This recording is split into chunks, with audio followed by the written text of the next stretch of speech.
किसान भाइयों, मैं आपका दोस्त सतीश कुमार। स्वागत है आपका अपने यूट्यूब चैनल भारत किसान, हमारे किसान चैनल पर।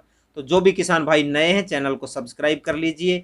तो दोस्तों, पिछले वीडियो के अंदर मेरी कुछ सब्जियां जो है अक्टूबर माह की वो छूट गई थी, तो वो इन्फॉर्मेशन अधूरी थी। तो मैं आपके लिए पूरी जानकारी अब मुहैया कराऊंगा कि हम इस माह के अंदर और कौन कौन सी सब्जियां बची है, वो सब्जियां लगाकर बहुत अच्छी पैदावार हम लेकर बहुत अच्छा मुनाफा कमा सकते हैं। क्योंकि दोस्तों, रबी की शुरुआत है। रबी की शुरुआत के अंदर हम जो सब्जियां लगाते हैं, और अक्टूबर माह के अंदर मैं आपको बात करूं तो बहुत भरपूर मात्रा के अंदर 30 से 35 ऐसी सब्जियां हैं जिसको हम अक्टूबर माह के अंदर लगाकर और अच्छी पैदावार इसकी ले सकते हैं। तो बिना टाइम खराब किए अपन वीडियो अब स्टार्ट करते हैं। तो किसान भाइयों, सबसे पहले मैं आपको बताऊंगा, आप गाजर की खेती लगाइए इस माह के अंदर, क्योंकि ये 1 अगस्त से 31 अक्टूबर के बीच इसको हम कभी भी लगा सकते हैं। बढ़िया भुरभुरी मिट्टी बना के देसी खाद डाल के, और उसके बाद में बेड पर यदि हम लगाएंगे तो बहुत ही अच्छी जो है गाजर की पैदावार होगी। आजकल तो लेज़र मशीन और आ रही है, तो लेज़र मशीन से भी अपन बुआई कर सकते हैं, कम बीज लगेगा। तो गाजर की पैदावार हम करके बहुत अच्छा मुनाफा कमा सकते हैं। और सभी के वीडियो में कोशिश करूंगा अलग अलग से सेपरेट सब्जियों के लाने के। किसान भाइयों, अगली सब्जी मैं आपको बताता हूं, आप लगाइए चकुंदर अपने खेत के अंदर। और इसकी बात करूं तो 1 सितंबर से 30 नवंबर के बीच में आप चकुंदर कभी भी लगा सकते हैं। हमेशा इसकी 12 महीना इसकी चकुंदर की मार्केट के अंदर बहुत ज़बरदस्त डिमांड होती है, तो आप इससे बहुत अच्छे रुपए मुनाफा कमा सकते हैं। उसके बाद में किसान भाइयों, मैं बात करूं आपको पत्ता गोभी की, तो आप पत्ता गोभी 1 अगस्त से 30 अक्टूबर के बीच में आप पत्ता गोभी कभी भी लगा सकते हैं। यदि किसान भाइयों आपने नर्सरी तैयार कर रखी है तो आप पत्ता गोभी की खेती लगा सकते हैं, और बहुत ही अच्छी जो है रबी के अंदर हमें ये फसल देती है, बहुत ही अच्छी इसकी पैदावार होती है। उसके बाद सेम प्रोसेस है फूल गोभी का। फूल गोभी को हम 15 सितंबर से और 30 नवंबर के बीच में कभी भी लगा सकते हैं। और इसके लिए भी अगर आपने नर्सरी तैयार कर रखी है तो ठीक है, नहीं तो आप मोल लाकर भी इसकी नर्सरी आप पैदावार ले सकते हैं। क्योंकि ये इसका पीक टाइम होता है जो रबी के अंदर होता है। फूल गोभी और पत्ता गोभी दोनों बहुत ही शानदार पैदा होती है। उसके बाद में किसान भाइयों, मैं बात करूं अगली सब्जी की, तो आप बैंगन लगाइए। बैंगन 1 सितंबर से 30 नवंबर के बीच में आप बैंगन की खेती कभी भी कर सकते हैं। क्योंकि इसके अंदर बरसात के मौसम में फल छेदन और तना छेदन की थोड़ी ज़्यादा समस्या होती है। अब वो समस्या इसके अंदर कम आएगी, और अगर आए तो उसके भी मैं वीडियो अलग से लेकर आऊँगा। तना छेदन और फल छेदन के लिए कौन सी हम दवाई डालें, तो उसका भी इलाज हो जाएगा। तो किसान भाइयों, अगली फसल की मैं बात करूँ तो आप अपने खेत के अंदर मूली लगा सकते हैं।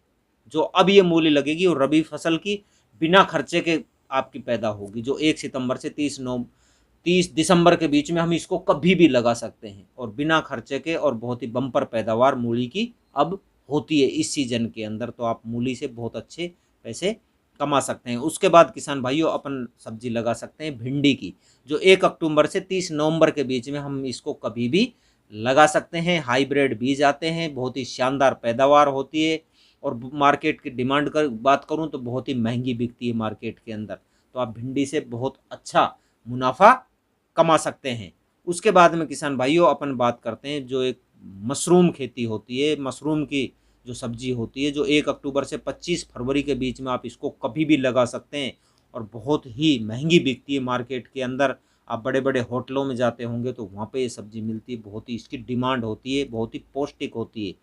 तो आप मशरूम की खेती लगाकर बहुत अच्छा मुनाफा, बहुत अच्छी इनकम कर सकते हैं आप मशरूम की खेती से। तो मैं तो आपको कहता हूँ कि आप मशरूम की खेती शुरू करें। उसके बाद में बात करूं तो किसान भाइयों, आप सलगम लगाइए अपने खेत के अंदर, बेड बना के, जैसे मूली लगाते हैं उसी टाइप में हम सलगम लगाते हैं। तो सलगम की खेती भी 1 सितंबर से और 20 दिसंबर के बीच में आप कभी भी सलगम की खेती कर सकते हैं। भुरभुरी मिट्टी बनाने के बाद में इसको लगाइए बेड बनाकर, और बहुत ही अच्छी जो है सलगम की पैदावार होगी। वैसे मैं इनके सेपरेट सेपरेट वीडियो भी लाने वाला हूँ। उसके बाद में यदि आपके पास नर्सरी तैयार है तो आप शिमला मिर्च की खेती भी कर सकते हैं, और इसका लगाने का टाइम है 1 सितंबर से 30 नवंबर के बीच में आप शिमला मिर्च की खेती कर सकते हैं। उसके बीच में आप कभी भी इसको लगा सकते हैं। क्योंकि शिमला मिर्च की बात करूं तो इसकी डिमांड जो है मार्केट में 12 महीना डिमांड होती है। तो आप शिमला मिर्च की खेती से भी बहुत अच्छी इनकम ले सकते हैं। उसके बाद आप सेम फली लगाइए, जो 1 सितंबर से 31 अक्टूबर के बीच में हम कभी भी लगा सकते हैं।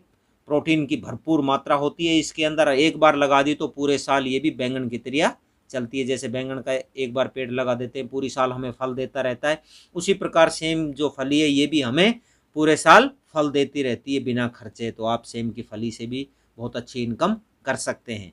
उसके बाद बात करूं तो आप अपने खेत के अंदर सौंफ लगाइए। जो 15 सितंबर से 15 अक्टूबर के बीच में हम सौंफ की खेती कर सकते हैं। इसकी भी डिमांड होती है मार्केट के अंदर, तो आप सौंफ की खेती भी कर सकते हैं। उसके बाद में बात करूं तो अपने खेत के अंदर आप पपीता लगा सकते हैं।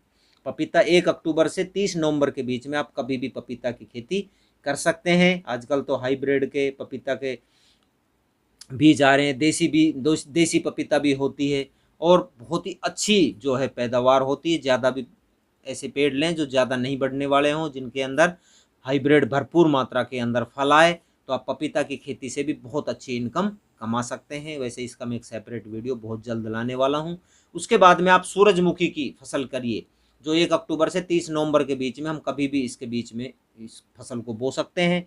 तो इससे भी हम बहुत अच्छा मुनाफा सूरजमुखी से भी हम कमा सकते हैं। उसके बाद में बात करूं, यदि किसी के पास लाइसेंस है, यदि लाइसेंस ले लेते हैं तो आप अफीम की खेती भी कर सकते हैं, जो 20 अक्टूबर से 10 नवंबर के बीच में इसका बोने का बहुत अच्छा टाइम होता है। इससे भी बहुत रुपए आप कमा सकते हो। तो उसके बाद में लास्ट सब्जी में आपकी बात करता हूँ, राजमा की सब्जी आप बो सकते हो, जो 15 अक्टूबर से 15 नवंबर के बीच में आप इसको कभी भी लगा सकते हो। बहुत ही मार्केट के अंदर डिमांड होती है, पौष्टिक सब्जी होती है ये। राजमा की सब्जी सबको खानी चाहिए, तो इसलिए राजमा की खेती से भी आप बहुत अच्छा मुनाफा कमा सकते हैं, बहुत अच्छी इनकम कर सकते हैं। तो जो आज का वीडियो जो मैं लाया हूँ, ये जो बची हुई सब्जियां थी इनकी मैं आपको जानकारी दी है। यदि मेरी जानकारी अच्छी लगी हो तो वीडियो को लाइक, शेयर, सब्सक्राइब चैनल को जरूर करना। धन्यवाद। मिलते हैं अगले वीडियो में अगली जानकारी के साथ।